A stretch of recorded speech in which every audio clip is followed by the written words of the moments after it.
order. It's 9:35 a.m., June 10th, 2025. I'm Robert Kettle, Chair of the Public Safety Committee. Will the committee clerk please call the roll? Councilmember Hollingsworth. Councilmember Moore. Present.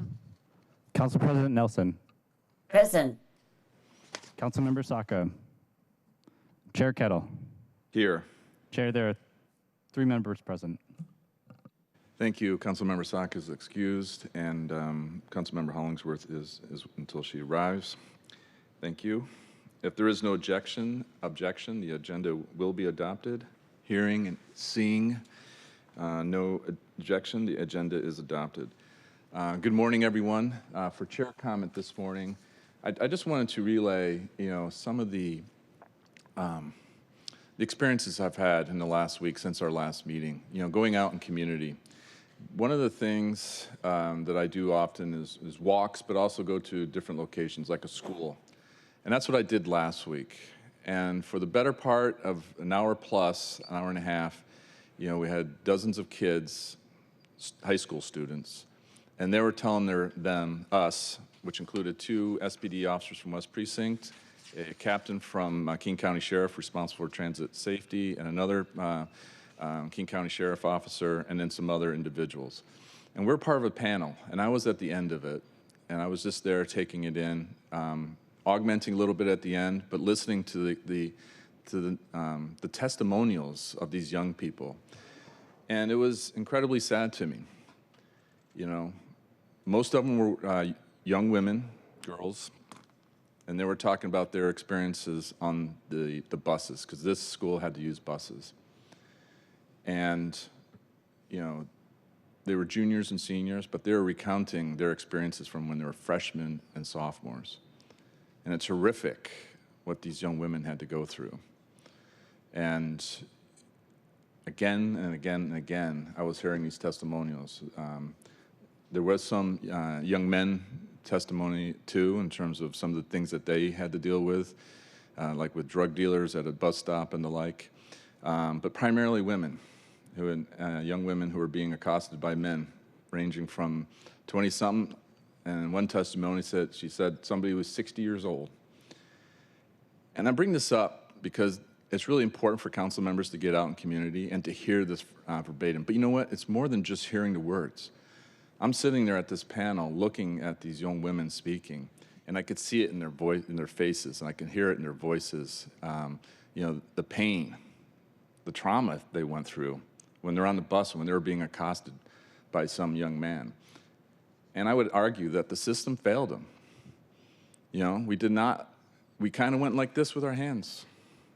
Okay, well, we're going to allow this to happen on our buses in King County, the King County Metro buses. And this is a shared responsibility, by the way. We had King County Sheriff and broader office represented. We had some other offices represented, including SPD West Precinct. And I think we need to say this, because when we make decisions and we kind of say, oh, we're just going to let it happen, we kind of forget about the costs. You know what the costs are? The costs are when you're sitting there and you're listening to this young woman give her testimony for something that happened a year, 2 or 3 ago. There are costs. I think sometimes we kind of go like this and we say, hey, it's all right. It's just, this person's got this issue, all the things that we know that happen on our buses. And we tend to go, oh, for different reasons. I know my vice chair is not here today because he's been working transit safety, but these are the things that we need to be mindful of. I also did a neighborhood walk on Thursday night at 3rd Pike and Pine. The residents are hurting there. Again, I saw it. And sometimes we get kind of numbed and it's just 3rd Pike and Pine. But the stories I was getting from residents, all the way from 3rd over to 1st and back, the same thing. Different, not as shocking, not as riveting, not as powerful as those young women, but still the same testimony that all of us need to understand what we do or don't do in this body. But I think there's hope. I think there's possibilities. Yesterday I was out on the streets in Belltown with CARE, with LEAD, and We Deliver Care, working through issues. And while there, I met a number of officers from SPD, from different units. And one thing I have advantage or disadvantage now is that the officers know me, so I checked in with them. They check in with me, giving updates, and they're working the issues. So I do want to end on a positive note in the sense of that engagement with the police officers, but also with care, and then also lead, and then we deliver care. But we do need to get out and about. We need to see what's happening on our streets. It can't be just some academic exercise. And for those who don't think about these things, I'll invite you to the next meeting where there's going to be 24 young women, having their testimonials read and or spoken in their own voice, because it's really powerful. Okay, that's it for our chair's comments today. We'll now open the hybrid public comment period. Public comment should relate to items on today's agenda or within the purview of the committee. Clerk, how many speakers are signed up for today? Currently, we have 5 in person and 4 remote. Okay, each speaker will have 2 minutes. We'll start with the in-person speakers. Clerk, can you please read the public comment instructions? The public comment period will be moderated in the following manner. The public comment period is up to 60 minutes. Speakers will be called in the order in which they registered. Speakers will hear a chime when 10 seconds are left of the time. Speakers' mics will be muted if they do not end their comments within the allotted time to allow us to call on the next speaker. The public comment period is now open, and we'll begin with the first speaker on the list. The first in-person speaker is Dr. Charlie Walker III. Wherever you like, Mr. Walker, right here, please. Over there, please. Clerk, Councilmember Hollingsworth has joined us. Good morning. Is this the microphone? Yes, either one. Probably the taller one, the longer one there. Pardon me? That one would probably be better. That one's reserved for the tall guys. There you go. Oh, okay. Time is now. My name is Dr. Charlie Walker III. I'm a past Grand Master for the state of Washington and 17 countries. Long, long ago, like last month, I was in Philadelphia with Mr. Shon Fitzgerald Barnes to receive an investiture of the Knights Commanders of the Court of Honor. He and I are among those who have served as Masons. Because of that, less than 2% ever obtained a degree of 33rd degree. I'm one of them, and so is he. I want to yield the balance of my time to give some advice to our new chief. But this comes from my grandmother. She went all the way to the 3rd grade. Now, I went down the street, Seattle.gov, for 13 years with my doctorate degree, magna cum laude, but mostly thank you, Lordy. But this is what she said: be what you is and not what you ain't. Because if you ain't what you is what you ain't. I yield back the balance of my time. Thank you very much, Mr. Walker. Clerk. Next up, we have Miri Sipers.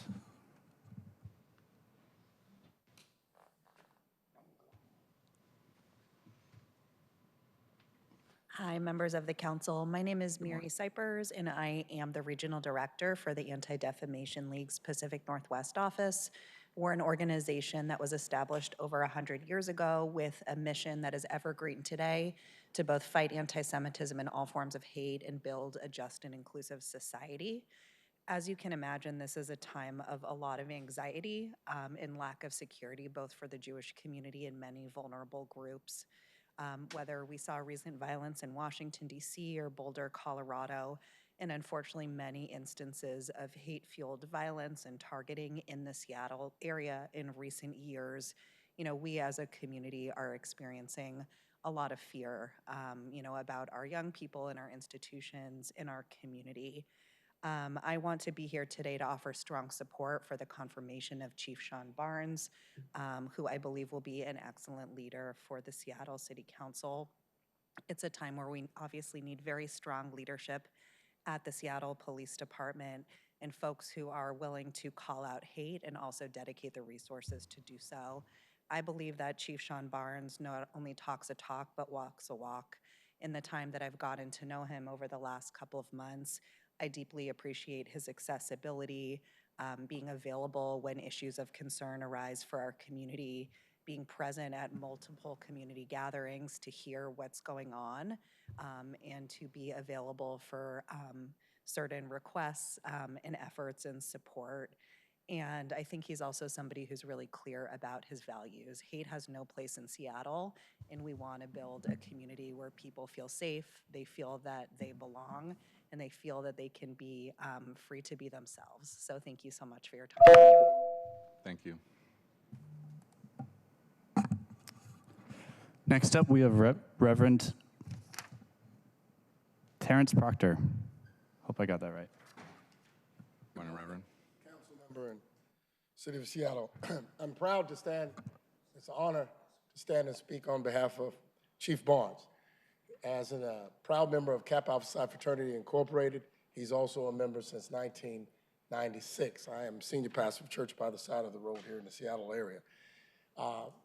Chief Barnes is a man committed to community relationship.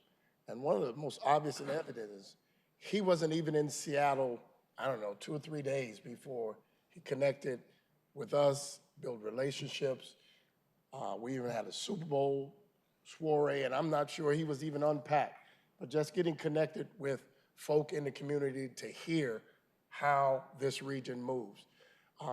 He's a highly decorated, his resume speaks for itself, but I think one of the most honorable things is that he's been awarded for his community service. A lot of times leaders is a position and service is what they do on their platform. But in my experience, service is your position and leadership is your gift to community. And I'm humbled and honored to stand on his behalf. He's been decorated in Kappa, in community, every community where he's been rooted. He's an approachable leader that excels in all environments. And that's difficult for a lot of people to say. And sometimes when folks are outside of their comfort zone, it stands out as a fish to water. But when you have a servant's heart and leadership is your gift to community, you can stand and lead from wherever you are. So I offer my wholehearted support as you all continue the process of vetting. I would like to be proud about the first African-American male chief police to this great city of Seattle. We have a motto in Kappa Alpha Psi, achievement in every field of human endeavor. I salute you. Thank you, Reverend. Next up, we have Steve Rubstello. Good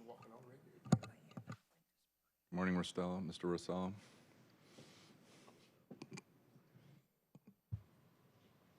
I think Seattle is at a crossroads. I think that we have endured police policies in this city that are not effective. And assaults is just one of the things that have not been done or handled in a responsible manner. And I hope, and I'm neutral on the new chief at this moment because I don't know what his plans are. I would like to see a restoration of the chief having a line where people can call and complain and keep an accurate look of what's happening in the police force, because all policing is not equal. Every police officer is not equal.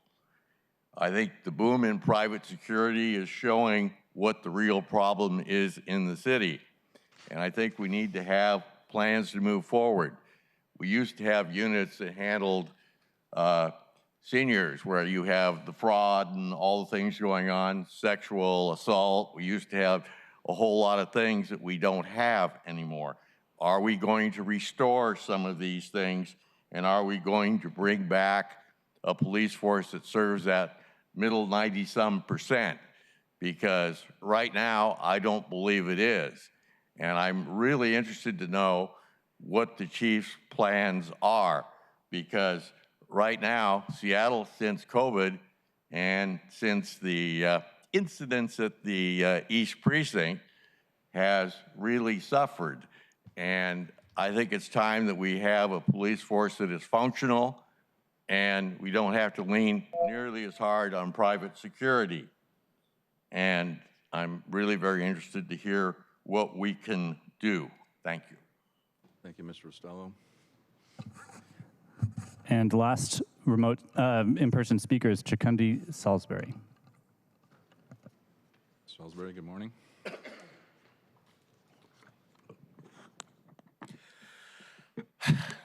Good morning. My name is Shikundi Salisbury, and I'm here to speak wholeheartedly in support of Chief Shon Barnes.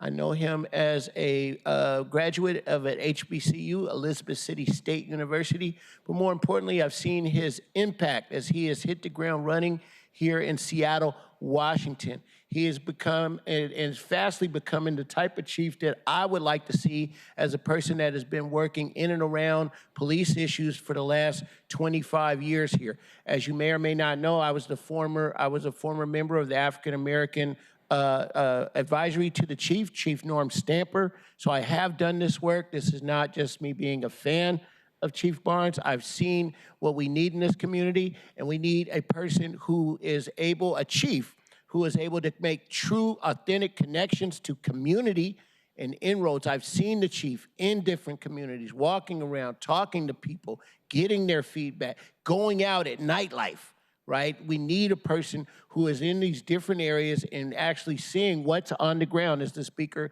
before me talked about. So I'm very excited to have a chief that can have the right combination of community engagement, getting people involved, and bringing different folks to the table, those community councils, because the police cannot solve all of our public safety issues. The other thing that I would like to see, once confirmed, is that this committee and the city council, along with the mayor's office, ratifies contracts and tools to have the chief to have the authority and the autonomy to uplift the great officers that we have and move some of the ones that seem like they don't really want to work with community along the way. So wholeheartedly support the chief, and I can't wait for this confirmation. Thank you. Thank you, Mr. Salisbury. The first remote speaker we have is Howard Gale. Please press *6 when you hear the prompt. You have been unmuted. Mr. Gale. Good morning, Howard Gale. Today, this committee will discuss the confirmation of Shon Barnes as Chief of Police.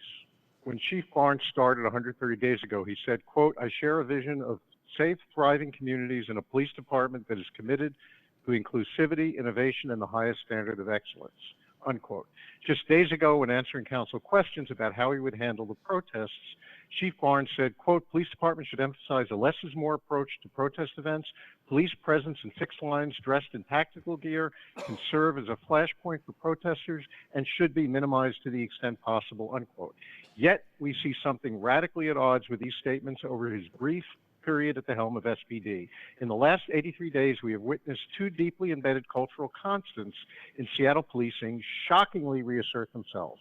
The brutal killing of urban CA at the West Seattle Police Precinct on March 19th, the 14th SPD killing in less than 14 years of a person in crisis with an edged weapon or no weapon at all in their hand, and the SPD's display of brutality, bias, and repeated failures to de-escalate at the demonstrations on May 24th and May 27th.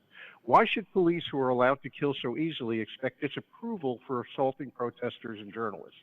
The 2015 President's Task Force on 21st Century Policing, created in response to the 2014 police murder of Michael Brown in Ferguson, Missouri, noted that, quote, "Organizational culture eats policy for lunch," and that, quote, "behavior is more likely to conform to culture than rules." In Seattle, we see no serious attempt to change police culture. It would be unfair to expect Chief Barnes to change police culture in 130 days, but his failure to respond appropriately to these recent displays of deeply embedded and destructive police culture is a complete failure of leadership and bodes poorly for how the SPD will deal with the increasingly heated demonstrations unfolding in the coming days and weeks. Thank you, Mr. Gale. Next. Next up, we have Alberto Alvarez.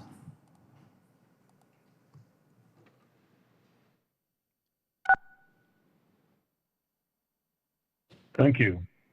Good morning, Councilmember Kettle.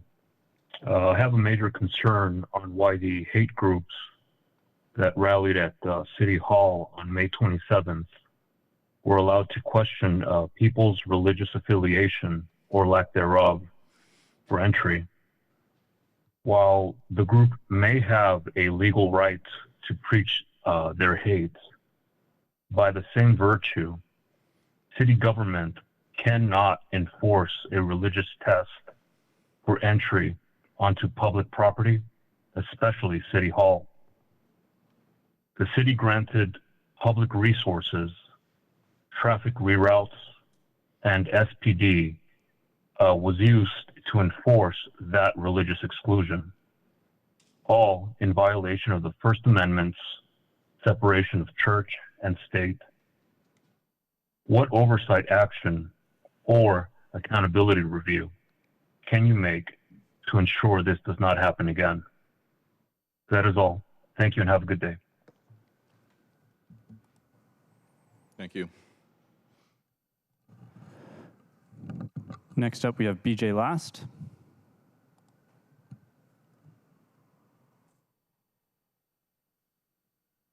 My name is BJ Last. I'm a Ballard homeowner. I pursue Star Chase / pursuit mitigation trackers for a host of reasons, but I actually want to focus on SPD misleading the council about these at the last public safety meeting. SPD implied that these were required to comply with state law. That is completely false. RCW 10.116.060.2.d reads in full, as soon as practicable after initiating a vehicular pursuit, the pursuing officer, supervising officer if applicable, or reasonable agency shall develop a plan to end the pursuit through the use of available pursuit intervention options, such as the use of pursuit intervention technique, deployment of spike strips or other tire deflation devices, or other department authorized pursuit intervention tactics end. That is it. It says nothing about acquiring new items, nor does it even suggest that happens. So Council President Nelson, to your question on whether this posed a timeline that SPD was behind, which Captain Britt somehow could not answer, no, there is no timeline because it has nothing to do with the acquisition of new technology or the adoption of anything different. Council Member Kettle, to your questions about the letter and spirit of the law, this shows that this is not needed under the letter of the law and actually goes against the spirit of the law, because the spirit of the law applies to specific pursuits, encouraging police to stop and those pursuits, not to go out and buy additional technology. This won't actually end any pursuits. Pursuits are highly dangerous and SPD should not be doing them. But as Captain Britt mentioned, SPD won't be changing its pursuit policy. If SPD and this council actually wanted to cut down on pursuits, which it absolutely should, instead of increasing surveillance, then the pursuit policy would be getting modified instead of giving SPD a check for absolutely more surveillance technology. And it's also insane that this is being considered just a material update, even though it is a brand new technology, and that it has really locked the public out of this entire process. There was less than 2 weeks to comment on the public material update, and there's very little opportunity for people to even learn what is going on with these technologies. Thank you. Next up is Drew Batchelor.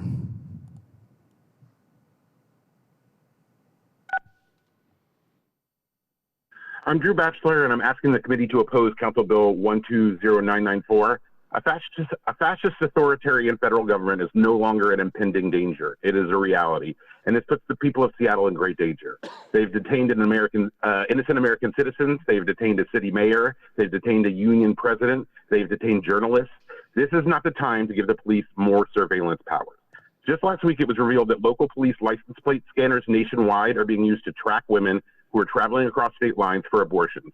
The unintended consequences of this technology is the destruction of innocent women's lives.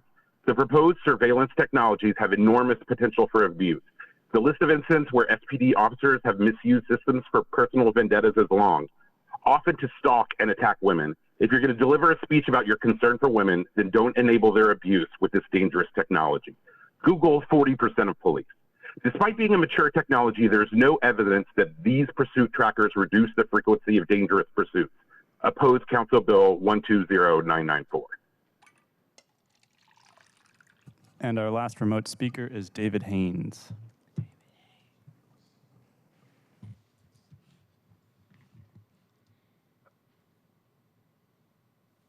Mr. Haynes. Reject Shon Barnes as permanent chief. We don't need another George Soros, Jim Crow law South affirmative action infraction dumping their racist, woke, college puke of privilege agenda for another miseducation of hate, playing skin color race card, looking for an easier payday. This city council's conflicts of interest and cowardice capitulation to the mayor's bad policies have exacerbated public safety crisis and further impaired your judgment, continuing a theme of public safety while purposely not making the laws proper and purposely not picking the right type of crime-fighting police chief to implement it. You all are still doing the racist virtue signaling of how much you like black people while lying to community about safety based on police chief abuse of media, data, and statistics, based on place manufacturing perceptions of safety, dispersing the evil, mismanaging the crime-fighting tools, while prioritizing overtime at law-abiding events with deployed cops, yet non-deployable during the crime hotspot shutdown for another unconstitutional priority and treasonous policy of focusing on overtime at law-abiding events and rolling through the law-abiding neighborhood, letting us know how nice the cops are, dispersing, while the chief is dispersing the black drug-pushing gangbangers around the corner until the feds show up and say, hey, we need your assistance because we found these guys, we need some noble crime fighters, and then the chief claims credit for it. Instead, he just rolls a few bike cops and disperses the open drug markets. He's still running interference for his black pupils in his history class, and he looks at all these black criminals in the neighborhood, and he doesn't focus on them. He focuses on law-abiding community rolling through the neighborhood, bothering us, letting us know how nice he is and cool he is, and jive talking articulations. You should reject Shon Barnes. He's not trustworthy. He was rejected by Chicago because he's not a real crime fighter. He's a George Soros. Thank you, Mr. Haynes. There are no additional registered speakers. Thank you, Clerk. The public comment has expired. We will now proceed to our items of business. Members of the public are encouraged to either submit written public comment on the sign-up cards available on the podium or email the council at council@seattle.gov. Okay. Would you please read item 1 into the record? Council Bill 120996. An ordinance relating to emergency medical services, authorizing execution pursuant to Interlocal Cooperation Act of an agreement with King County regarding the imposition and allocation of property tax revenues generated by a 6-year voter-approved King County-wide tax levy for emergency medical services, approving the submittal by King County of a proposition to the voters seeking authority to levy those additional taxes, and ratifying and confirming certain prior acts. Thank you, Clerk. Thank you, everyone, for joining us. Mr. Santos, Ms. Ford, and, of course, Central Staff's own Ms. Bull. Will we proceed? Are we going to start with the Central Staff overview first? Yeah, good morning, committee members. This morning, your first agenda item regards the Emergency Medical Services Levy Renewal. And Council Bill 120996 would do two things. It would authorize an interlocal agreement between the City of Seattle and King County on the imposition and allocation of property tax revenues generated by the proposed EMS levy, and it would also approve King County's submittal of the ballot measure for the proposed levy at the next general election on November 4th. And as a quick summary, the levy would be up to amounts of 25 cents per 1,000 assessed value on all taxable property within King County. The King County collects the money on a county-wide basis and then remits the revenue that is collected for property in Seattle to the city, and it goes into the general fund to pay for the Seattle Fire Department's emergency medical services. Thank you. And one last introduction.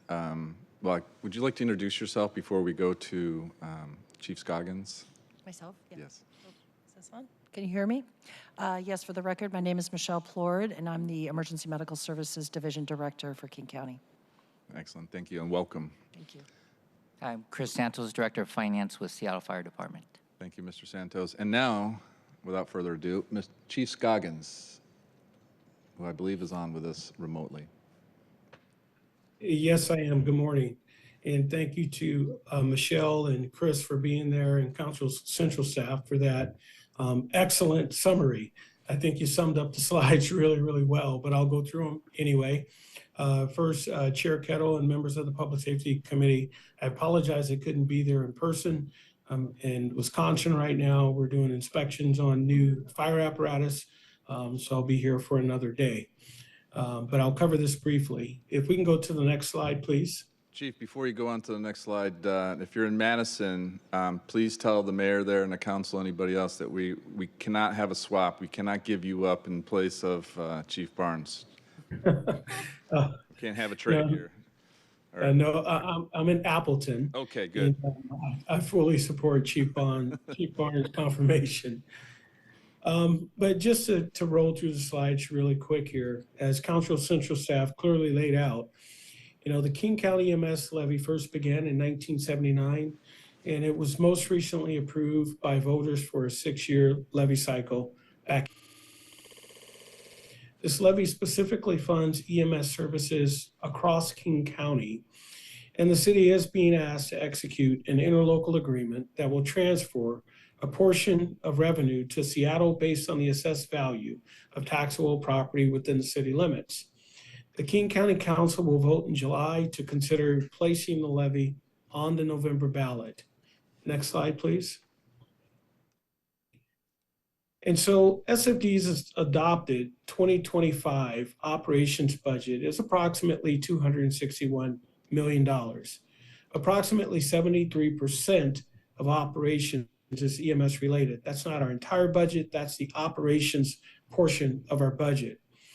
In 2025, the SFD received about just over $64 million from the EMS levy, which is a significant portion to go towards covering that 73%. The 2026 endorsed budget assumes that the EMS levy would be renewed and budgeted available general fund revenues to address the costs. There is no new unprogrammed money. 100% of the EMS levy revenue supports the SFD emergency medical services. Next slide, please. So the Medic One EMS Levy Advisory Task Force is a 20-body group comprising elected and appointed officials from around the county, developed the details of the levy over a year of meetings. And I was honored to represent the city during this process, as I did back in 2018. The 2020 to 2025 levy brought in just under $400 million, and the levy rate was just over 25 cents per $1,000 of assessed value. The 2026 to 2031 levy is estimated to bring in approximately $479 million at a 25% per $1,000 assessed value as a starting point. And it'll depend on what the property values do over the next several years. That rate can go up or down, but generally I think we see the rate go down over time. And I do believe that's the last slide. And between Michelle and Chris and Council Central staff, I think we're well prepared to answer any questions that you may have. Thank you. Any additional comments now from the table before I go to my next step as chair? No? Okay. Colleagues, as I mentioned last week in council, I think yesterday in council briefing, normally we have 2 meetings per topic, but this is unique because of the timing and the coordination with the council in order to get this on the November ballot. So this is going to be a briefing discussion and vote today, aided by the fact that this is pretty straightforward, in fact, not pretty straightforward, very straightforward. And so with that, I move that the committee recommend passage of Council Bill 120996. Is there a second? Second. It is moved and seconded to recommend passage of the bill. Are there any comments? Colleagues, any questions?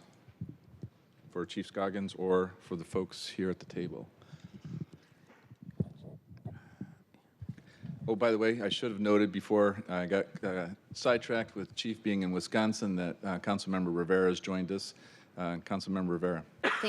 Thank you, Chair. I just have a quick question about the interlocal agreement. Is it strictly just to transfer the money over, or are there other things included in that interlocal agreement? Correct. That's just an agreement on the behalf of the county that we will transfer the money to Seattle. It's a straight. Okay. Yeah. Thank you, Chair. Thank you. Okay. Normally I would go to my vice chair, but he's not here today. Councilmember Hollingsworth, you be vice chair for today for me? Thank you, Mr. Chair. I appreciate the honor. Okay. Any questions? No questions from me, Mr. Chair. Thank you. Okay. All right. Well, this is going to be get us back on time. Thank you very much. Will the clerk please call the roll on the committee recommendation to pass Council Bill 120996? Councilmember Hollingsworth. Yes. Councilmember Moore. Aye. Council President Nelson. Councilmember Saka. No. And Chair Kettle. Aye. There are 3 in favor and none opposed. The motion carries, and the committee recommendation that the bill as amended will be sent to the June 17th City Council meeting. Thank you very much. Appreciate it. Have a good, safe flight back, Chief. Thank you. Will the clerk please call, will the clerk move to our second item of business? Can you read it number 2 into the record, please? Council Bill 120994, an ordinance relating to surveillance technology implementation, authorizing approval of uses and accepting the 2025 updated surveillance impact report and 2025 executive overview for the Seattle Police Department's use of tracking devices and ratifying and confirming certain prior acts. Thank you for joining us both, Mr. Johnson from Central Staff and Captain Britt. I'll read it. I'll read it after the presentation in terms of I'll move the bill after the initial presentation. Thank you. Well, I appreciate your time this morning. This will be an abbreviated version of the presentation you all received about 2 weeks ago in the same committee.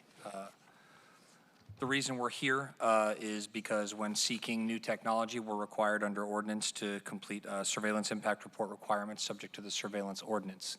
If we could go to the next slide. Thank you. The original SIR for tracking devices was adopted in 2023 that covered our ability to place covert GPS tracking devices subject to warrant. Nothing related to that SIR is going to change, specifically related to the covert tracking devices. What we are seeking is to add the opportunity to use technology similar to, and in this case, StarChase. We've received a $250,000 grant to fund pursuit mitigation technology, and our goal is to try and use that money to purchase StarChase. In speaking with our friends over at Seattle IT and the folks that work in the privacy office, it was determined that an amendment to the existing SIR was the most appropriate venue. So we're seeking a material update to the SIR that authorizes tracking devices. Next slide, please. The material update in accordance with the RCW, where it says to develop a plan to end the pursuit through the use of available pursuit intervention options. The caller that called in earlier is partially correct. What we are seeking is an opportunity to add additional options that allow us to continue our law enforcement purpose without putting the public at risk in an effort to actually apprehend the parties involved. This specialized GPS tracker would allow us to track the precise location of a vehicle for which probable cause or reasonable suspicion for the involvement of a crime has been established, and accomplish that task of recovery or arrest without the need for initiating or continuing a vehicle pursuit. The grant would allow us to purchase 25 GPS tracking launchers that would be attached to the fronts of patrol vehicles. We will train all SPD patrol personnel for the use of pursuit mitigation technology. And the pursuit mitigation trackers will be monitored primarily by the Real-Time Crime Center, as there is an integration directly to the platform that is used there. Patrol units can also monitor the trackers if the RTCC is unavailable. A couple of questions from the last session that I wanted to make sure we addressed. The question was, how long had StarChase been in business? In speaking with them, they came into business in 2011. There's been a lot of discussion about the effectiveness rate. StarChase reports that through 2023, nationwide, they report a 92% tag adhesion rate and an 86% apprehension rate on deployment of those tags.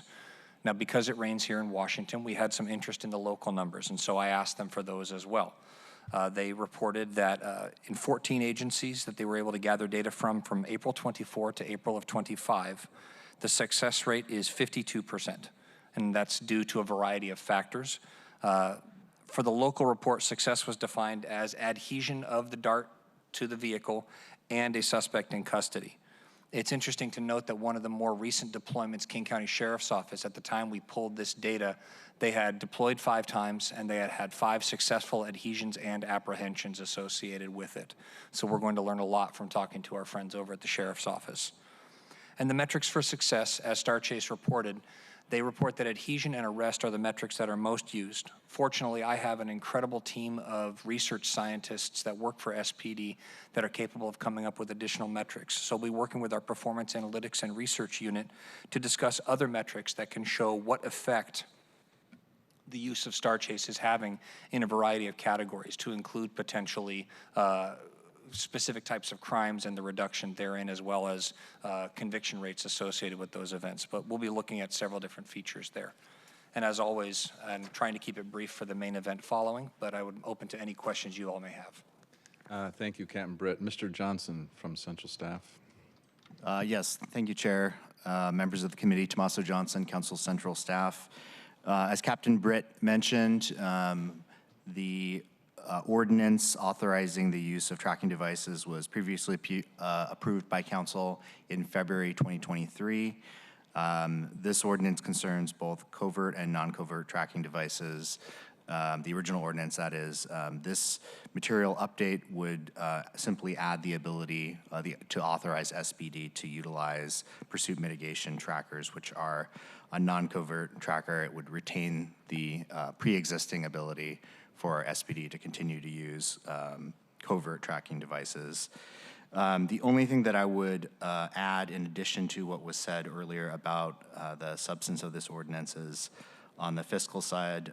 As it was mentioned, the initial cost of this technology would be borne by grants received by Seattle via the State Department of Commerce.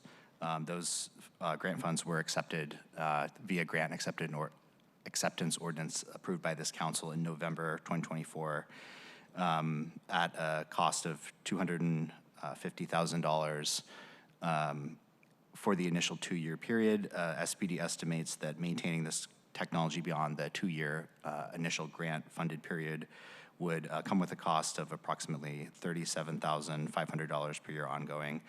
There are no additional funding sources, grant or otherwise, identified to fund this should the department choose to continue at this point. So that would mean that would be an additional general fund obligation. And I am happy to answer any other questions you may have. Thank you, Mr. Johnson. At this point, before asking questions, I wanted to move that the committee recommend passage of Council Bill 120994. Is there a second? Second. Thank you, today's Vice Chair. It is moved and seconded to recommend passage of the bill. Are there any comments, any questions? I usually start with my Vice Chair. Vice Chair? Oh, I don't have any. I just want to thank Mr. Johnson for your work, Central Staff, and then thank you, Captain Britt, for obviously all your work and then background and information that you provided us with the committee and then all the stuff behind the scenes as well. So thank you. Thank you. Okay. Here on the dais or up above, remote? Okay, I'm not seeing any questions. I just wanted to follow up on the points that you were making, and also we do listen to public comment, as we heard this morning. Thank you on these different things. To include the gentleman that was talking about this program, and from Ballard, and I think it's important to note that in terms of the review and the process with the SEER, the surveillance update piece, the fact that coming through council for this approval, the fact that we're talking about RCW, but then it's the state program that has funded this, so it's coming from the state itself, so it's obviously a state-approved program, and it's coming to us. And most importantly is keeping up with the desire of better, more efficient policing, safer. And as someone who was working in community when there was a host of public safety bills, I remember Mr. Johnson, Jesse Johnson, House of Representatives down in Olympia, over a number of sessions passed a number of public safety reform bills. To include pursuit was very important, and the concern was, the safety of those pursuit chases. So here we are with a potential solution. Now, obviously, it's a pilot, but it goes to the intent of all those reform packages in Olympia in terms of how to be safer and how to have a more effective policing at the same time. And I think this is in keeping with the law and the spirit, going back to the public commenter, and I think it is in keeping with what the Mr. Johnson, formerly of the House of Representatives, and others down in Olympia were trying to accomplish. So with that, I think this is a great opportunity to leverage a state program, state funding, to basically effectuate safer pursuit. And then key is a functioning criminal justice system. And this is part of that. So thank you, Captain Britt. Thank you, Mr. Johnson. I don't see any more questions. I'll do one last check. All right, thank you. Will the clerk please call the roll on committee recommendation to pass Council Bill 120994? Councilmember Hollingsworth. Yes. Councilmember Moore. Aye. Council President Nelson. And Chair Kettle. Aye. There are 3 in favor and none opposed. The motion carries, and the committee recommendation that the bill as amended will pass, will be sent to the June 17th City Council meeting. Thank you very much. We will now move, as Captain Britt noted, to the, well, they're all main events to be fair, but to our third main event, our third item of business. Will the clerk please read item 3 into the record? Appointment 03175, appointment of Shon Fitzgerald Barnes as Seattle Police Chief. Welcome, Chief Barnes. I believe from the Mayor's Office, Chief of the Public Safety, Natalie Walton-Anderson, will be joining you. Ms. Walton-Anderson, welcome. And we will have a briefing that's been confirmed with me, and then introductory remarks. But if you'd like to please introduce yourself for the record, both Chief Barnes and Ms. Walton-Anderson. For the record, Shon Fitzgerald Barnes. And for the record, Natalie Walton-Anderson with the Mayor's Office. Thank you. So we'll start this presentation. Council members, will you please hold your questions until after this introduction and presentation has been completed? So good morning. Thank you, Councilmember Kettle and council members today. I'm honored to be here today on behalf of Mayor Harrell. Oh, sorry. Okay, how about now? That's better. Thank you. So good morning, Councilmember Kettle and council members. I'm honored to be here today on behalf of Mayor Harrell to introduce to all of you and to the city Mayor Harrell's nominee for Chief of Police for the Seattle Police Department. Selecting a police chief with strong leadership and dedication to ensuring an effective and equitable police department has been a priority for the mayor. Our next leader must guide the future of the Seattle Police Department by focusing on innovation, utilizing research and data to prevent crime in our city. And our next chief must also continue to focus on proper training and the well-being of our sworn and civilian staff. The staff that serve our department and also our communities. Our next leader must also invest time in fostering deep connections and relationships with the community and build on the existing partnerships while creating new ones to improve public safety and further the mayor's One Seattle Restoration goal of ensuring everyone feels and is in fact safe. Shon F. Barnes exemplifies and embodies all of these qualities and characteristics. Our city is more than ready to receive his caliber of leadership, which comes from 25 years of experience dedicated to police work, from patrol to command staff, and he's also diversified his experience in terms of accountability, as well as his previous role as serving as a chief. Starting his career as a teacher demonstrates his prioritization of education, and I've seen that is a pillar in terms of his leadership style and his continuing commitment to evolving.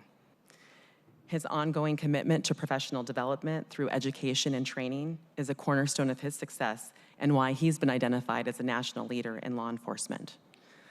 During the first 4 months of his appointment, he's dedicated considerable time and effort to meeting and hearing from all of you, and hearing about the unique and diverse communities that you all serve as council members. He's invested time in getting to know his department and evaluating what the department needs. And he started fostering and building community connections with groups in every single council district, which has assisted him in developing what I believe is a deep appreciation for the unique and diverse communities that make up our city. Chief Barnes' focus on partnership includes engagement and collaboration with our local and regional public safety partners and departments, and building relationships with key leadership from all three of our police accountability partners. The work that he's done internally within the department and externally within our community has contributed to broad support and enthusiasm for Chief Barnes' nomination. And after you consider your connection points with Chief Barnes, the materials and responses that have been submitted, and in short order, hearing his long-term strategy to prevent and address crime in our city, I'm sure you will share that support. Again, it is my privilege and honor to present Mayor Harrell's nominee for police chief in front of council today. Chief Barnes is a motivated leader, and we are just beginning to see the positive impacts on his leadership. On behalf of Mayor Harrell, thank you for your consideration. Thank you, Ms. Walton Anderson. And for the record, I just wanted to note that Councilmember Rink has joined us, so welcome. As stated before, we always welcome non-committee members, so we're really happy to have Councilmember Rivera and Rink join us today. Okay, Chief Barnes. To our chair, Councilmember Kettle, council members, and to the fellow residents of Seattle, good morning.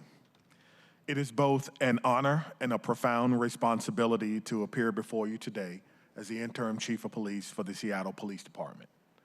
My journey to this moment began not in a squad car, but as previously stated, in a classroom, as a history teacher in the public school system.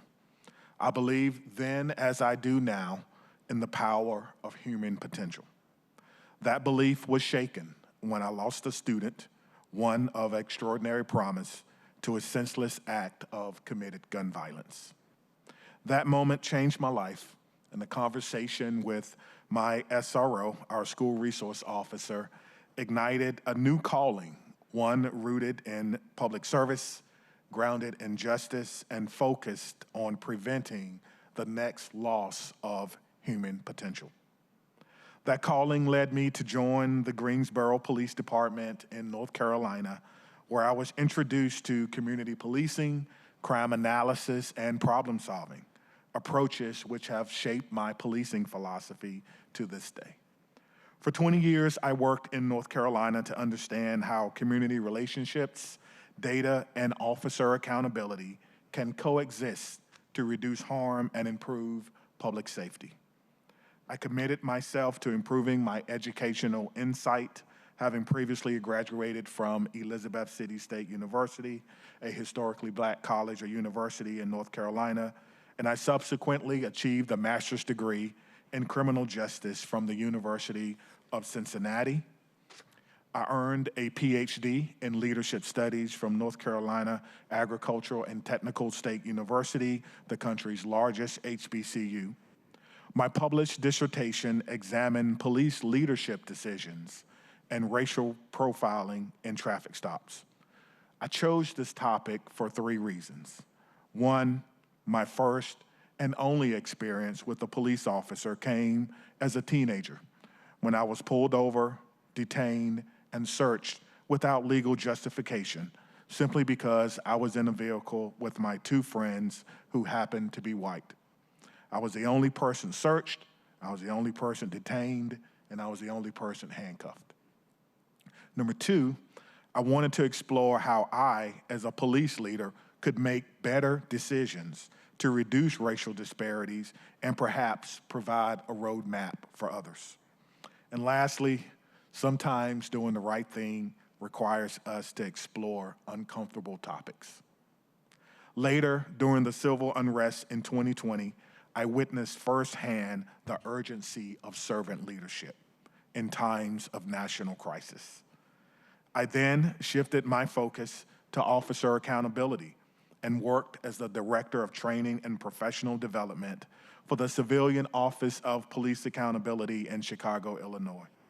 There, I worked to develop a training curriculum to teach investigators how to properly conduct officer misconduct investigations fair and complete. In Madison, Wisconsin, as the 30th Chief of Police, I continued to practice servant leadership, a principle that demands leaders set the vision and mission of the organization, then equip the organization with the team, tools, training, and trust to carry it forward. Under this approach, we rebuilt a fully staffed department, increased women representation among our ranks to 28%, one of the highest in the country, and we implemented the stratified model of policing. That model not only reduced crime across every major category, but also for the first time in perhaps a very long time, reduced minority arrests in violent crime categories. Sadly, our department joined an ever-growing list of American communities that experienced a deadly school shooting. I was able to navigate this tragic incident with the aid of a well-trained department and the love and support of a grateful community. This is the product of servant leadership when leading with both accountability and compassion. Now, in Seattle, I bring that same vision. Over the course of my first 100 days, I've listened deeply to officers, to our community, to our business owners, and I've heard their concerns, and I've also heard their hope. What I've seen in Seattle reminds me of our city's history. This city is no stranger to resilience, going all the way back to 1889 and the Great Seattle Fire. Seattle's public safety story, the story that will be written about how the Seattle Police Department became a national model for exceptional policing, now belongs to all of us. This department has faced adversity, reckoned with itself, and is now choosing to police forward with resilience, with courage, and with unity. Under my leadership, the Seattle Police Department will focus relentlessly on crime prevention, community engagement, employee safety and wellness, and building a qualified, sustainable workforce through continuous improvement. These are not just department priorities, they are shared commitments to be achieved in partnership with this council and with our community. We will strengthen this department not just by staffing numbers, but by values. Those values of service, professionalism, and dedication are more than just words that you see on the hallways in our police departments. They are the compass that defines our culture and drives our mission forward. Because in safety, values matter. They shape behavior, build trust, and deliver results. And it is through our values that we will improve public confidence, we will reduce crime, and we will reimagine public safety as something that is not done to communities, but in cooperation with them. Thank you for this opportunity to serve. I look forward to answering your questions and engaging in a meaningful dialogue about what matters most to your constituents, public safety. Thank you. Thank you, Chief Barnes. Before shifting to questions, we do have a presentation. Would you like to go straight to that? Yes. Okay. Clerk, can you bring that up, please? Again, good morning, Council. I'm pleased to present briefly the Seattle-centric policing plan. This is a plan that we've been working on for the past 100 days. It encompasses what we know we do well in the department and areas for improvement, as well as community feedback that I have heard from our council. It's been a very long time since our department has had an actual crime reduction plan. I think the latest plan I found was almost 15 years old, but indeed our micro-community policing plans are probably the closest thing that we have to a roadmap. And so I'm very pleased to present June 25, Policing Forward, Seattle-Centric Policing. Seattle-centric policing is about partnerships. We understand that policing or police cannot solve or get to the underlying causes of crime and disorder by ourselves. This plan includes integrated partnerships. It is community-centered, crime and harm focused, city-supported, and service-oriented. As you can see from the 3 pillars above, there are some times in this plan when the police will lead, and there are other times when we will follow, and there are other times when we will walk shoulder to shoulder with our community and our elected officials. This document is a living document, which means it is currently being evaluated constantly. Before presenting this plan, I presented this plan to several members of the criminal justice community who you know, Dr. Lum, who did the report on our investigations, Arizona State, who did the report on our sexual assault investigations, and others throughout the country who gave their input. This plan will be reviewed and updated every 18 months because we want to make sure that we are responding to the specific needs of the Seattle community. So what is this about? Seattle Police Department, we're here to promote public safety through community problem-solving and partnerships. The meetings that I have attended are not just introductory meetings. Those are meetings that we will be having throughout the course of my tenure here, and hopefully after I leave, the department will still be committed to doing that. Seattle-centric is about being harm-focused, intelligence-led, problem-oriented, evidence-based, and more importantly, sustainable. We know what works, and when things are working, we need to ensure that they are sustainable and that we can continue those despite any change in leadership.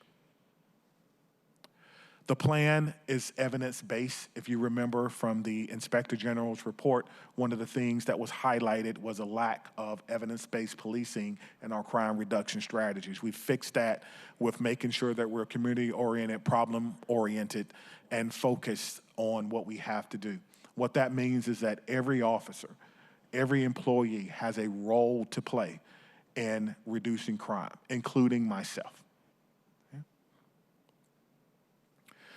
This is a model of what each precinct will be working on in cooperation with other people. We understand how crime operates in every city, and indeed, this is the same. There are always incidents, and indeed, police departments across the country, we have this figured out.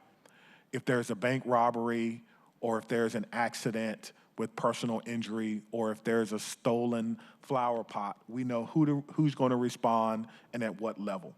But we often don't do very well is in more complex things, like things that are significant, or repeat calls for service, or crime patterns, or people who are causing issues in our community, or priority addresses. We often lack a plan and a structure for dealing with those. And so we're stratifying, if you will, who will be responsible and assigned to these particular problems, and they will work in conjunction with everyone in the police department. You may be familiar with the term silos, where some organizations are siloed. We're not going to do that anymore in the Seattle Police Department. These incidents or these categories will correspond with meetings, and they're more than just meetings, by the way. There are problem-solving sessions where we are sharing data, sharing information, and sharing resources to ensure that we can reduce crime in our city.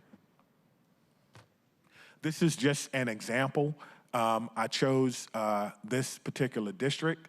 Councilmember Saka is not here, so I wasn't trying to win brownie points with him. I do like him. He's not my favorite. Obviously, Councilmember Moore is my favorite. Just kidding. But I just wanted to throw that on there so you can see an example of what we'll be doing. So we'll be looking at data to determine areas that are priority for us. And we'll be using all resources, not just in the police department, but the Mayor's One Seattle framework, where I now have access, not just through Natalie Walton Anderson, but also through Department of Neighborhoods and people who I've had an opportunity to establish relationship with in order to resolve some of our pressing problems. Thank you. These are our significant categories. We're seeking a 3% reduction in these categories because they're currently trending under the 5-year average. These are some of the examples of what we'll be looking at in in relation to repeat locations, offenders, and drug markets.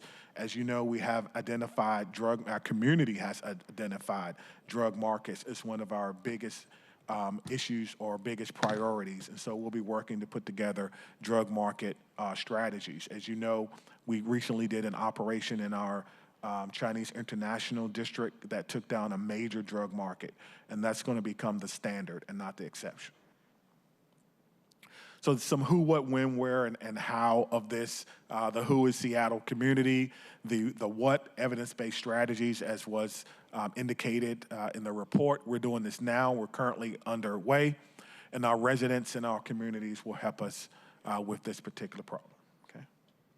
Trying to move through some of the how that you may be interested in. We did hire a new communications director who will be telling not only what happens, but some of the good stories, those weeks and months that we do not have crime and disorder. We want to get that out.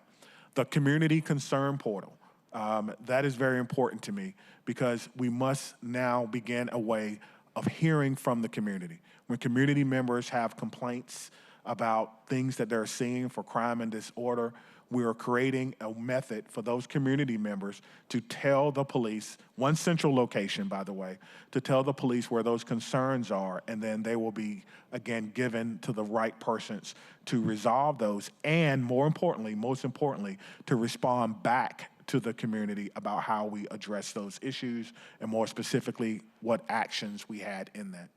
We're expanding our community precinct meetings. We're working with our relational community as well as our demographic advisory communities.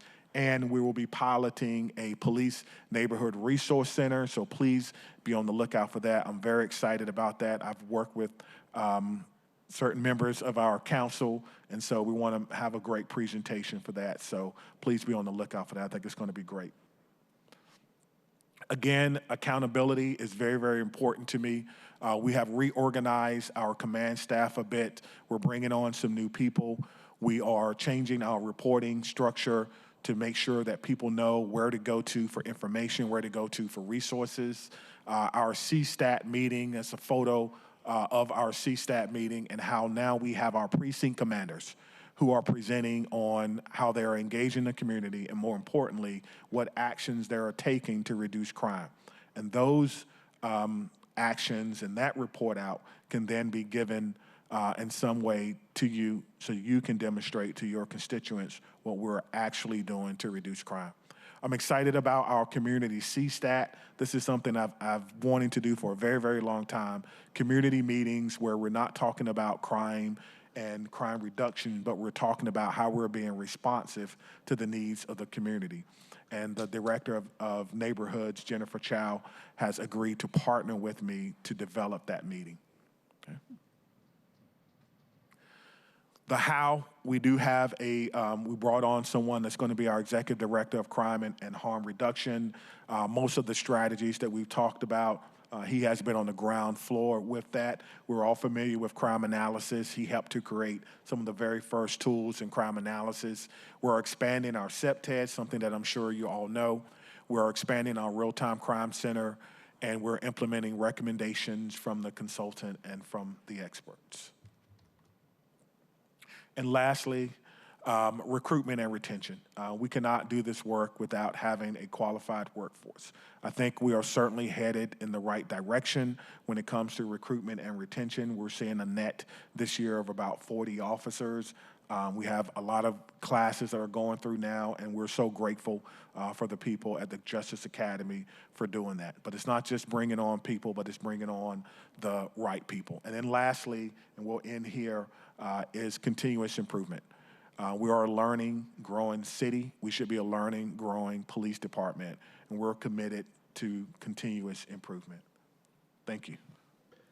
Thank you, Chief. Thank you very much. You know, one thing I wanted to note before going to questions is that I got a lot of questions from different people, the media and the like, saying, when is the confirmation?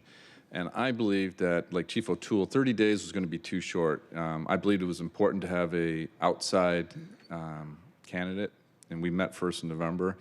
And I think it's important for you to have the chance to meet Seattle, the neighborhoods, the people, the community organizations, you know, as mentioned earlier in public comment. So thank you, Reverend, for being here, and for the others that spoke. And also for those, if you heard the question. So I think it was important not to do it early. I think May, June was a good window. If we'd gone a little further than now, I think that would have been problematic.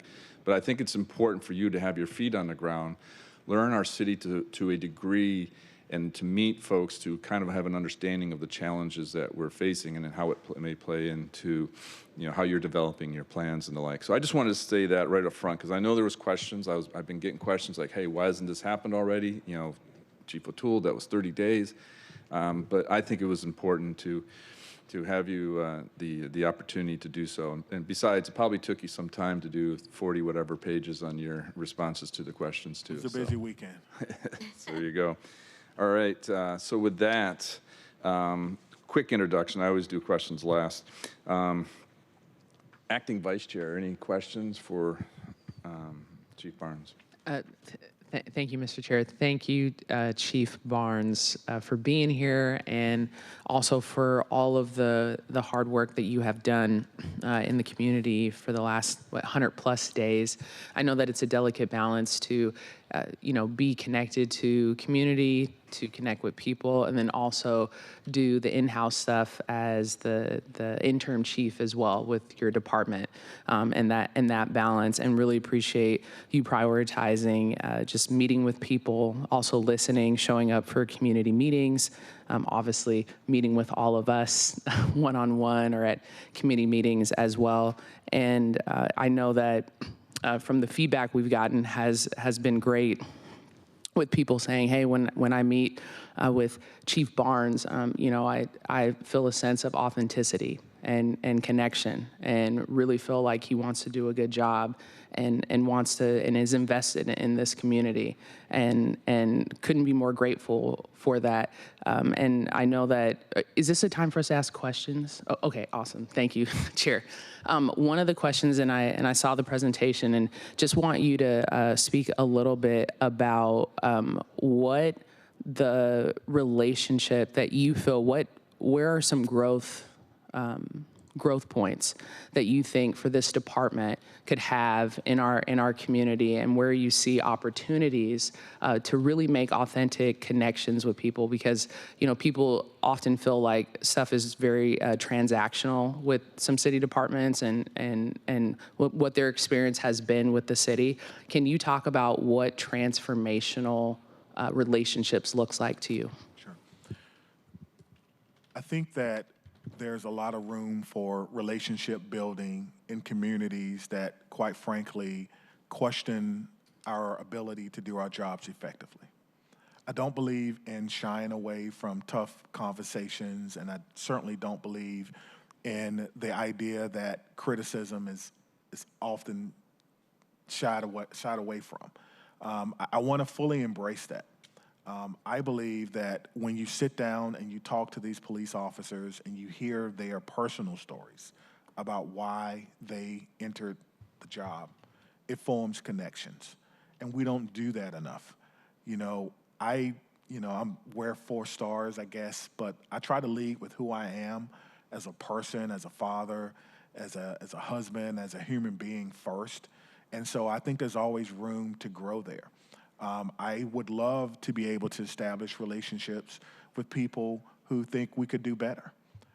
And so those are tough conversations to have, but as I learned a very long time ago, or maybe not that long ago, because I'm not that old, from a friend of mine, you have to be able to take a hit. You have to be able to hear what people are saying, and you have to be able to ask yourself a very important question: what can I do to make it better? And I think that this department is willing to do that. Second, I think that we can do better, or there's room for growth with other city departments. One of the things that drew me here was the pledge of our mayor that I would have access to other city departments, because that has not always been the case. I'll leave the names and people out, the innocent out, but there's been times I've gone to city IT and begged for help and gotten nowhere. There's been times I've gone to transportation, gone to Parks and Rec, and said, "Can you help me? I want to do this thing," and I've gotten, got the door slammed in my face. I went back again, and again and again and again, because that's my resolve. But that has not happened here. When I ask people for help, they say, "What can we do to help?" And that's one of the things that I really enjoy about the city. Not only with the city, but also there's private businesses and there are civic groups that want to know how to help. We have to take advantage of that as a city. We have to take advantage of what can I do to help? What do you need, Chief? And we have to have an answer. Even if it's just, will you agree to meet with me again so I can hear your perspective? And so those are some of the areas that I really believe that there's room for growth, having that communication, building those relationships with people who quite frankly don't believe we're doing such a great job. And then, of course, building relationships with our city internal partners and in our business community. I have a very big heart for our business community, especially our small business community. My father was a small business owner, owned a couple of tow trucks, would do record by rotation. So I've technically been around police officers probably my entire life. But I just know the value that my father provided for the community, and fixing people's cars who couldn't afford it. And I remember once having a conversation with him, and I'll end with this. When I got old enough to think that I knew everything about the world, probably about 16, I asked my father why he charged so little for simple oil changes. I said, the dealership charges, and I gave them the amount. I said, why do you charge half that? And he said that businesses were not in place to make money. They were in place to provide a service to the community. My dad said he never charged anyone for anything they didn't deserve. And so some of that maybe stuck with me a little bit, and that's part of my philosophy, I think, as a leader. Thank you, Councilmember Hollingsworth, Acting Vice Chief. Looking for questions. By the way, I just wanted to know, because you made a point, and most people don't know this, people in the community, in the press, the media, and the like, regarding our mayor. And, policies may say this or that, but I will back you up in the sense of, and I think this goes to the mayor's leadership, access. I work closely with the various deputy mayors, directors, department heads. My team does. And like you noted, that doesn't happen everywhere. So I just wanted to confirm that point that you just made. We often talk about Director Dr. Chappelle, but we also have Dr. Council President Nelson, and we have Dr. Chief Barnes. So there's a lot of PhDs floating around here in City Hall. And I just wanted to check over my shoulder to see if Dr. Council President wanted to ask a question for Dr. Chief Barnes. You're making me feel, a little bit of imposter syndrome going on here. Anyway, thank you very much for coming today and your eloquent and thorough presentation, and also your answers to the questions. I did not submit a question, and I regret that, but I have, when we went to, some of us were participated in a press conference down there at the training facility to talk about the increase in hiring. I had an opportunity to get to know or just talk with the new recruits that were on the way to being, they were undergoing field training, and then they were going to be actually out in our neighborhoods. And that reminded me about the Before the Badge program. And I know it's,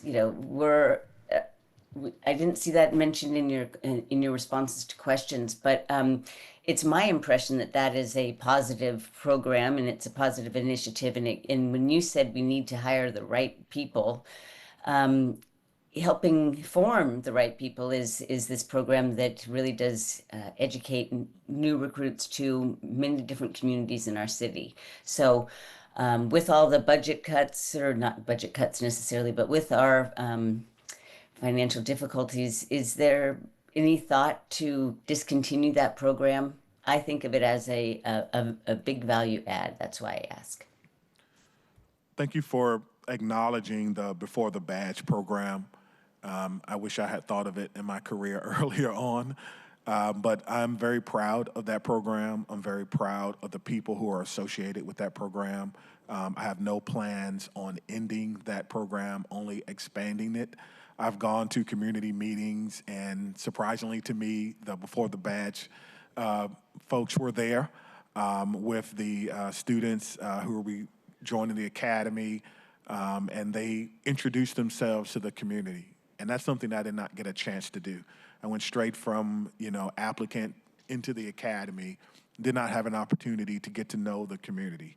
And I think that is an amazing program, and I hope to keep that program around and maybe even expand it. I get an opportunity to speak to the Before the Badge program normally when they have a new class in, and I talk to them about what it takes to be a police officer and be successful.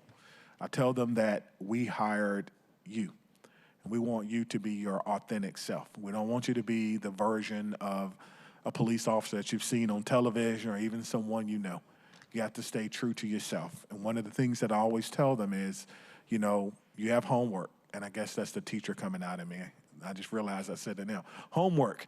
I said, today, at some point, you need to write yourself an email explaining why you joined the police department. And then you file that away in your file. Your email doesn't change. And on those days when you're thinking about quitting, and on those days when you're thinking that times are a little tough and you're unappreciated and that things aren't going well for you or you've lost your way, open that email and read it. And that will always guide you back to where you started. And so I'm very pleased with the Before the Badge program, and I intend to continue it. Thank you. Any other questions, Council President? Okay. Thank you for the shout out for Before the Badge. I've engaged with it as a community member, as a candidate, and as a council member. At least 3 of us, as I know, have spoken to the Before the Badge classes. And the class that was at that press, that was one of the groups that I met with. So thank you, and don't even think about getting rid of it, because it's only can only be enhanced. Absolutely. Before going to our visiting council members, I wanted to give Council Member Moore an opportunity as a committee member. Council Member Moore. Thank you, Chair. I don't have any questions. I just wanted to say thank you so much for everything that you've done so far. You've been incredibly accessible, and I know we've got a lot of around Aurora, and I appreciate the fact that you stepped up immediately and that you were willing to take those concerns seriously and really do your best to designate a significant number of resources and to provide the support to the North Precinct Captain Davison to make sure that he's able to get that job done. And I know that you hear a lot from myself and Councilmember Rivera. And so I just really appreciate that. And I did have the pleasure of hearing you introduce yourself at the North PAC committee meeting, North Precinct Advisory Council meeting there. And I was just so incredibly impressed with the story that you told and quite moved by that story. And I just felt, for the first time, I really felt like we were in good hands. And we've had quite a history to date, and we have a lot of healing to do. And I just felt that you were, the initial impression that I have of you, Chief Barnes, is that you are somebody that can bring the necessary healing to this city. And we are going to go through a very rough time ahead, and so we're going to need that steady hand. And I do feel very confident that you are calm and thoughtful and accessible and professional in your approach, and you bring a certain just kind of homespun wisdom. I don't know if that's the North Carolina roots or not, but we can use some of that in this city. So, and I'm also really excited by the plan that you have debuted here today with that emphasis on community and kind of getting back to that beat police, but also utilizing data to really know where we need to be putting those resources, but just creating those connections. So thank you so much for that. I'm looking forward to your tenure here, even though mine is short, and maybe that's why I'm your favorite, because I won't be here to bother you. But I appreciate all of that. Thank you. Thank you for your kind words, and thank you for your service. Thank you, Councilmember Moore. By the way, this 120 days, 130 days is your own version of before the badge, in a sense. Yes, it is. Councilmember Rivera. Thank you, Chair, and thank you for always welcoming me to your committee and allowing me to always ask questions or make comments.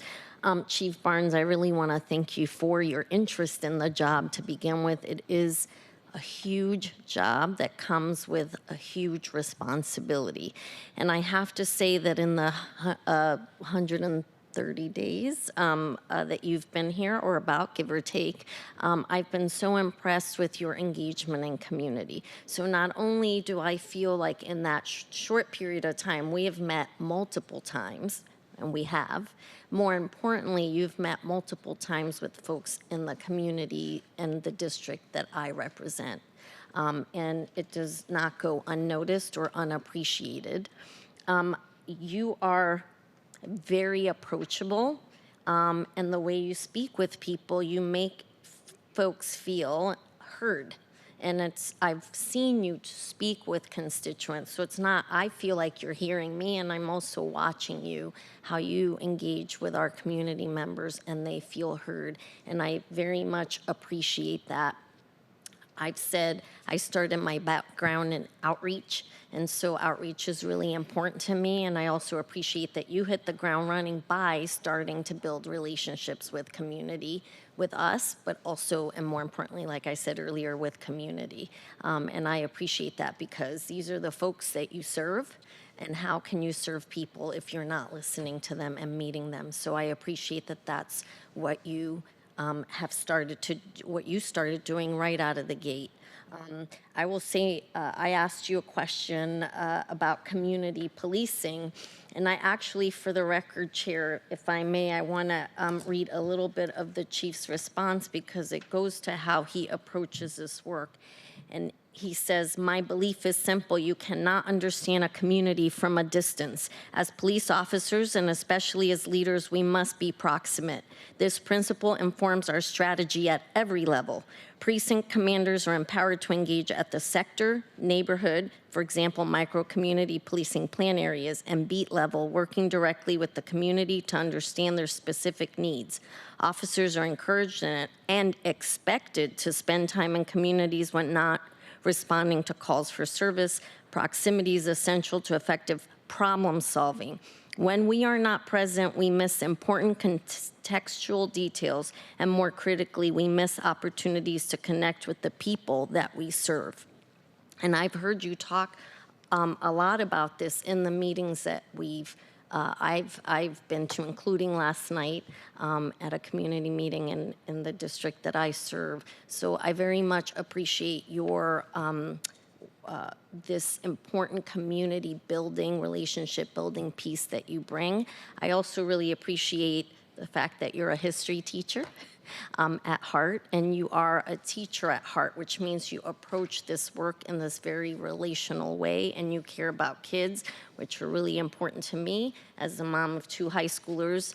Well, one is in college now, but who have sadly had an experience with gun violence. And one thing that I'd love to hear a little more about, Chief, if you can talk a little bit about your approach to kids, because I've heard you say, and I agree with you, kids do not belong in jail.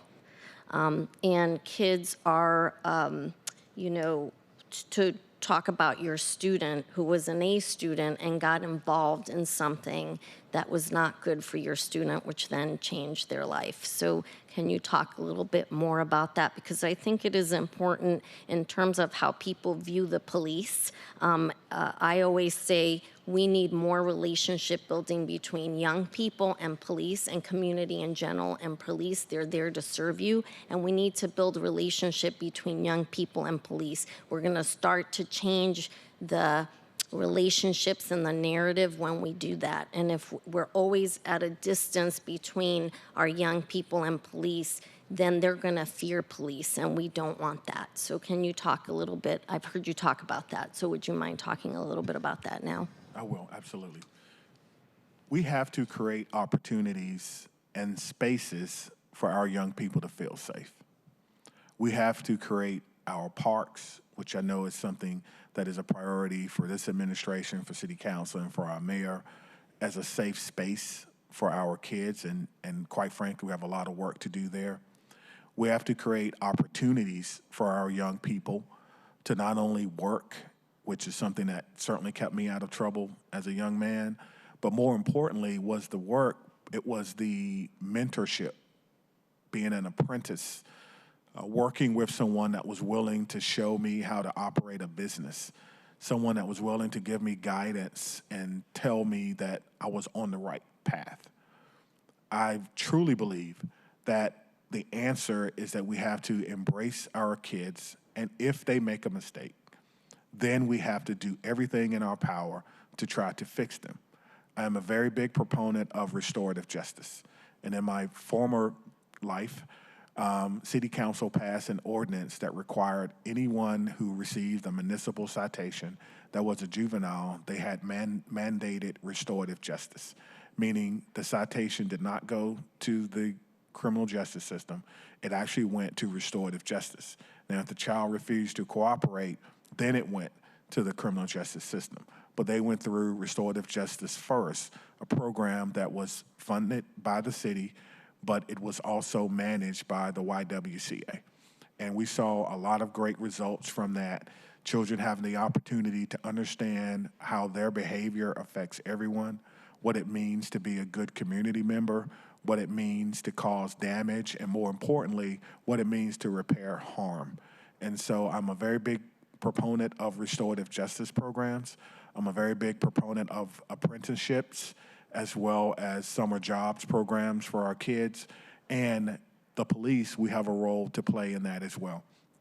We're sometimes the first arm of government to recognize the underlying cause or issue, what we see. We're the first persons to realize that a certain place or park or a certain area is attracting harm. And so we then have a responsibility to reach out to other resources and say, how can you help us? And that's what Seattle-centric policing plan does. It gives us that responsibility, and then it also gives us the autonomy to say, who else do we need to help? A big part of Seattle-centric policing, and we're doing this in cooperation with the mayor's executive team, is we are creating a resource list that every officer will have, and every officer will have a resource, and they're mandated to give it out to people if we think it doesn't rise to the level of criminality, or even if it does, so people know where they can go to get help. This city is, I think, well-resourced from the standpoint of people wanting to help and do the right thing. And so I think we just need to be able to provide the opportunities and the connectivity between those people who need help and those people who are looking for help. Thank you, Chief. And Chair, if I may, one last question is just an extension of what you just mentioned, because I've heard you talk about resource officers in the schools, and when that child got, when that happened, and when you were a teacher, there was a resource officer in the schools. Can you talk a little bit about that? Because I know you support, there is a place you've talked about for resource officers, and that is a conversation that we've heard a lot recently in the city, pertinent to Garfield High School. Can you talk a little bit about that, Chief? Sure. So I support school resource officers, school engagement officers program when it's done well. And throughout the country, I've seen so much variation in the program that I almost don't recognize it anymore.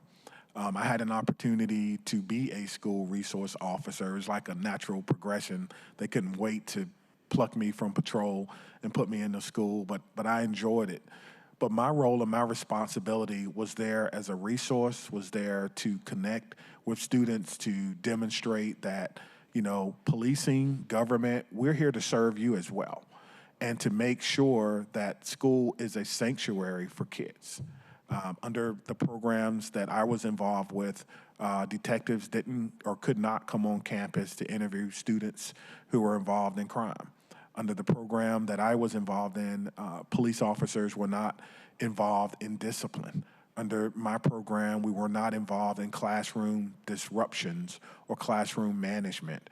We answered questions, we were visible, we were usually on the outside of the school. We came in when we needed to during the lunch hours. We were around giving high fives and things to students, and we were making ourselves available. And because someone, I don't know who, told the principal that I was a former teacher, I taught 2 blocks during my time. I taught a small block on the Civil War. And then, of course, I love the Iliad and the Odyssey, and so I taught that in a literature class.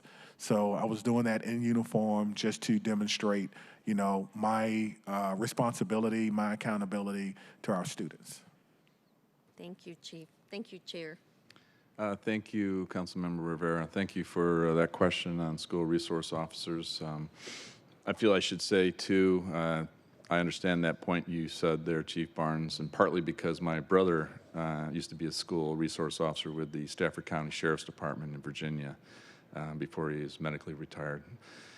Long story there, not related to being a school resource officer, although it's an incredibly difficult job, and I won't go into the details about that, but it's, you know, sometimes you have tragic situations, kind of like what you were saying, and when you're the first to arrive on scene, it can be a challenge. Councilmember Rink. Thank Welcome. you. Thank you, Chair Kettle, for allowing full council participation today in this important confirmation process. And thank you, Interim Chief Barnes, for being here today and answering our questions in writing leading up to today. Chair, I have about 10 minutes, correct? Yes. Fabulous. We're going to go a little bit earlier, but we'll stay with the 10 minutes since we're at 11:12. Thank you. I appreciate it. I promise to stay in my time limit, and I will save any remaining questions for the following confirmation discussion. And my questions for today are a bit more topical in nature than what I submitted in the package. President Trump has federalized the California National Guard and employed them alongside active duty Marines to confront protesters in Los Angeles. And this was done against the wishes of local law enforcement, the mayor, and the governor of California. It's clear that the federal administration is acting in blatant disregard to the law and the Constitution and intentionally escalating a situation that in best case scenario would have been handled peaceably locally. Since your arrival, Interim Chief, to Seattle, we've had the Cal Anderson Park and City Hall events and seen the lengths SPD will go to protect the free speech rights of anti-trans, anti-queer, anti-abortion Christian nationalists calling for the ousting of Mayor Harrell. But looking ahead and moving forward, how will SPD show up under your leadership to serve and protect our residents when Seattleites are protesting the federal administration and are facing the U.S. military on the streets of Seattle? Yes. Councilmember, thank you for that question, because let me be clear. The Seattle Police Department is neutral in all manners of protests. We are not on the side of anyone other than the Constitution and the ability for people to express themselves. That ability is, of course, inhibited when there's damage to property or damage to human beings.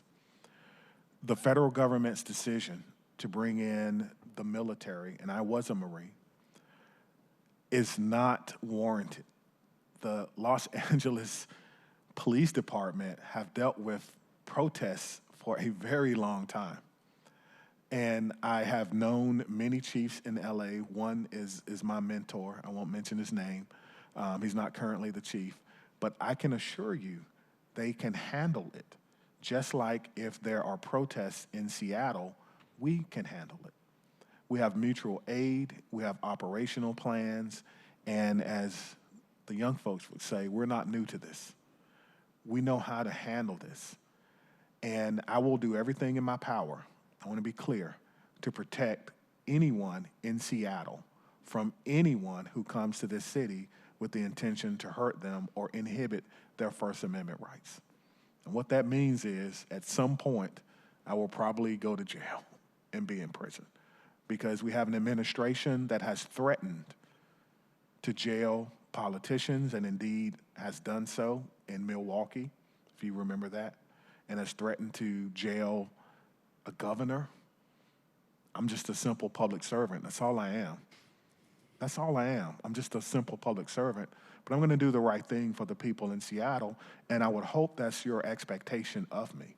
And I hope that you will hold me accountable to that. Whatever happens, happens. Because we're living in a very, I'm a student of history, right? And sometimes history repeats itself. We're living in a very difficult time when people want to know that the Constitution is still alive and well. They want to know that they can still exercise all of those amendments that a lot of people fought and died for and served in the military for, like myself and Council Chairman Kettle and others. And that's what I intend to do as your chief of police. Thank you for that response. And building on this point, there's been another point that has certainly some points from community and questions about ICE in broader Seattle. Seeing some of the images coming out of LA, there have been ICE officers seemingly in what I've seen as jeggings and Converse, and some questions about if there are folks who are actually ICE, if those folks are actually ICE officers. And so our office has received some questions about what ICE officers should look like, and namely, I'm curious, how is SPD verifying the authenticity of ICE officers in the city? There are concerns that there are vigilantes perhaps posing as ICE, and how will SPD delineate between federal officers and any potential extrajudicial gangs? You know, I've seen on television, if you will, so-called ICE raids or ICE enforcement, and often faces are covered. There's no identifying markers. We don't even do that, and we know the community.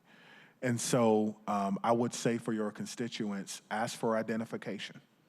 Every law enforcement officer should have a badge of some type, and they should have an identification of some type. And it's not unreasonable to ask, may I see your identification, please?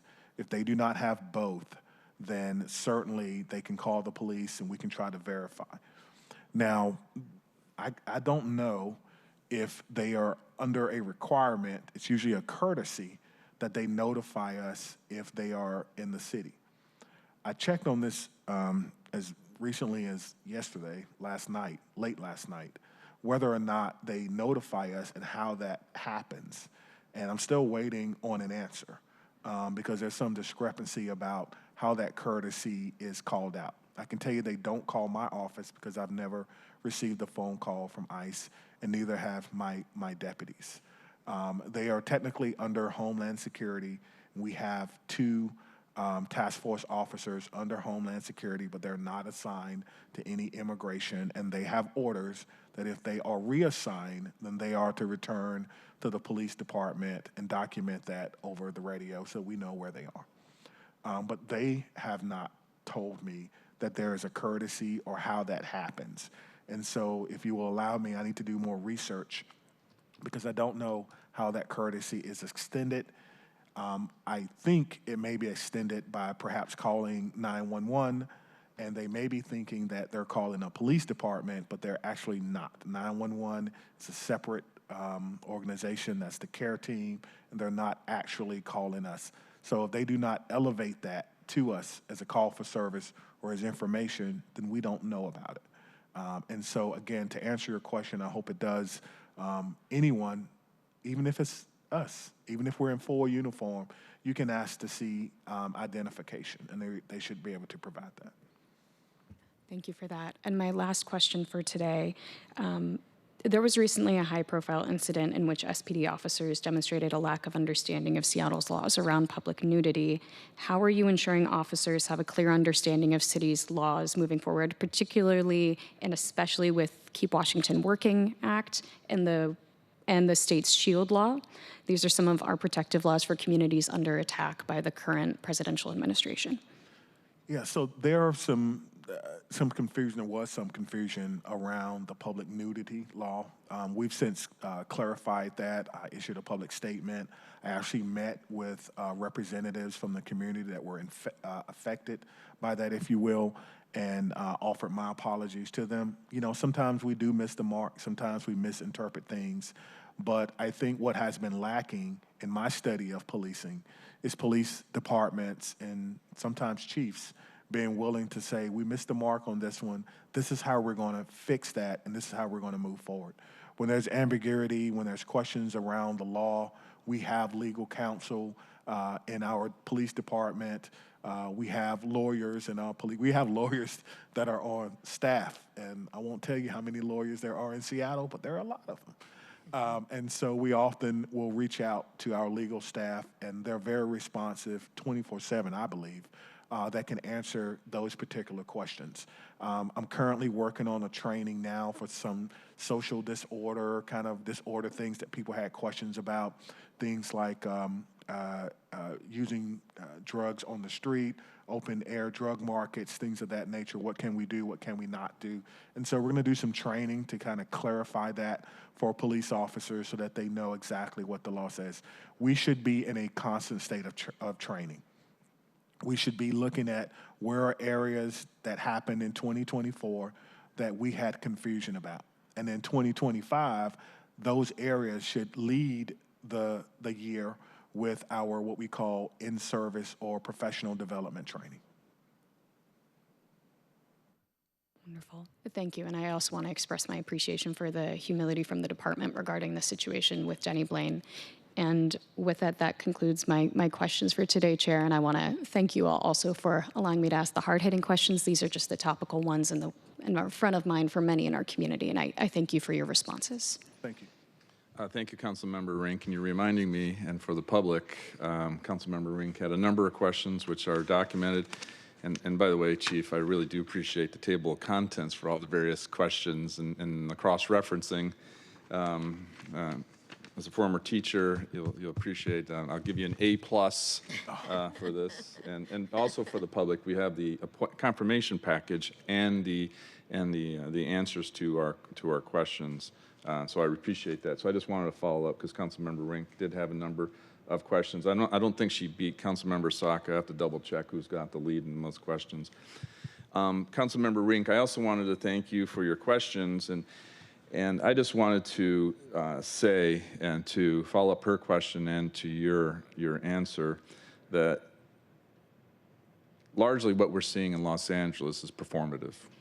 Deployments of the National Guard and now the Marines are not based on any operational considerations, really, but rather politics and the carrying out of an agenda by other means. Clearly, a battalion Marines is not needed, as you noted. And okay, securing federal buildings and the like, there's basically two locations. This is straightforward. And so really, it's performative.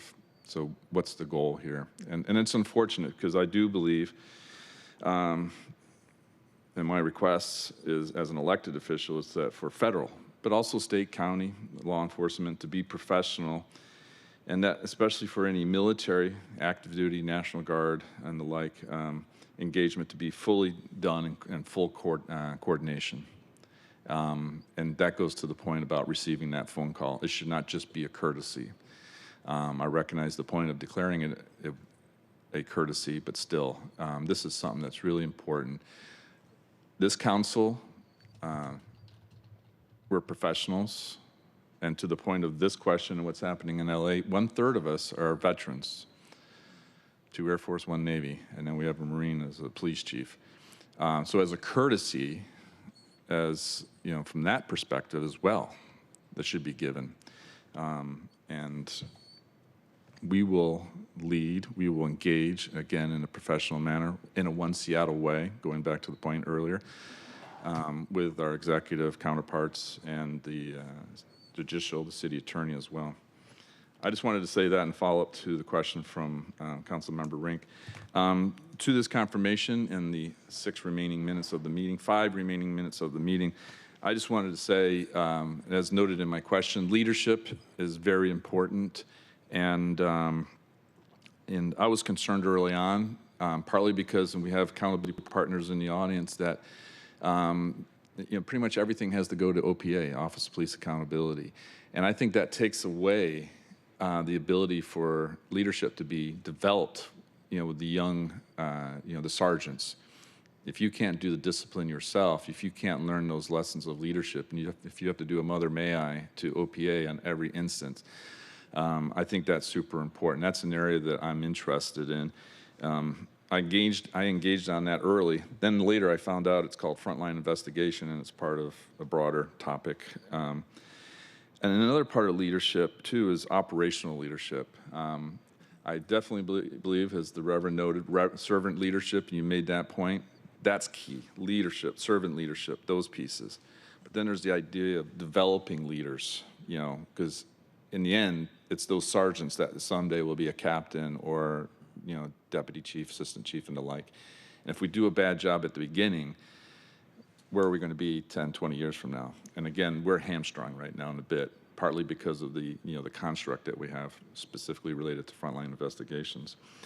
But then there's also the operational leadership piece. And this is, for me, as a former naval officer, career naval officer, it's like the idea of SOPA, senior officer pleasantly afloat. If you have a number of different officers, like who takes charge on that tactical situation? And this kind of goes to Mr. Gale's public comment. Yes, I listened to the public comment. Mr. Gale points this out, in terms of some of the, like the recent Southwest Precinct officer-involved shooting and the death of that individual, is the, operational leadership, tactical leadership, and when you have different people bringing together who leads, who's on point, if you will. And so there's different types of leadership. Can you speak to that point briefly in maybe a minute as I look at the clock? To the question of who leads. Yes. Leadership is more than just being in a leadership position. And so because you have sergeant stripes or lieutenant's bars or 4 stars like mine, that does not make you a leader. That makes you a person in a leadership position.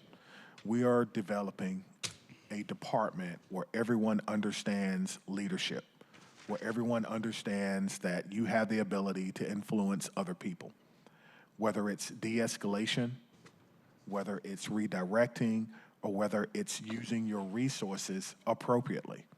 And we want to make sure that we do that. But we also have to understand that leadership happens very quickly in the time of a crisis. And so how well you are prepared, how well you are trained will dictate your performance and your leadership during the time of crisis. I want to make sure that this department is completely prepared and trained for every possible scenario. When the officers are complaining about another training, then I know I'm on the right path because it's just that important. And so that's part of the accountability. My definition of accountability, as I wrote, is giving people the tools, training, time, and team that they need to be successful. Accountability begins there, not when it goes to OPA. Thank you. And I'll just close on one last question, accountability. I mentioned we do have accountability partners in the audience, and I think it's important. And as you noted in your response, very different, like your experience in Madison. And that was a question I received from someone, and I included that because I was going to ask about accountability, but that specific part was based on a suggestion that I received from someone, and I wanted to include it in. And my point is, and I've said this at each precinct roll call, is that when you're the best, you want accountability, you welcome accountability, and I do believe that we have the best, the police force, particularly with all the reforms and the work that we've been doing before the badge and all these different things that you're noticing, and with room for improvement. But so can you close this out with, what we have here in Seattle with in terms of accountability partners, but equally important is that kind of internal piece that I speak to, and how do you see having that accountability, the self, or that small group, that unit, and in your position, the department? So I have been working with our accountability partners. We have met individually and we've met a couple of times collectively. They know that I support their work. I do believe, as you believe, that some things that are performance metrics should be given back to our first line supervisors to help develop them. But to the issue of accountability within the police department, the word that I have been hearing really kind of in my gut, in my heart, since I've taken this job is professionalism. I want this department to be the most professional police department in the country. I think if we develop a culture of professionalism where everything we say or everything we don't say, by the way, because people pay attention to that, right? I've often gotten this question about, where do we stand on stuff? We have to be able to say something. Silence is violence in my police department. If you see something that's unprofessional, everyone has a duty to say something about it. You can no longer be quiet. I want this police department to be known for that integrity, for that service, and for that professionalism. And I think if we do that, everything else will take care of itself. Thank you, Chief. And from your prior life, I'll say, hoorah. Hoorah. So thank you. And thank you, everyone, for joining us today across the board, to include members from the Executive Department. We have reached the end of today's meeting agenda. Well, is there any further business to come before the committee before we adjourn? This is where I need to wear my glasses. Hearing and seeing none, having no further business to come before the committee, we are adjourned. Now I can do it.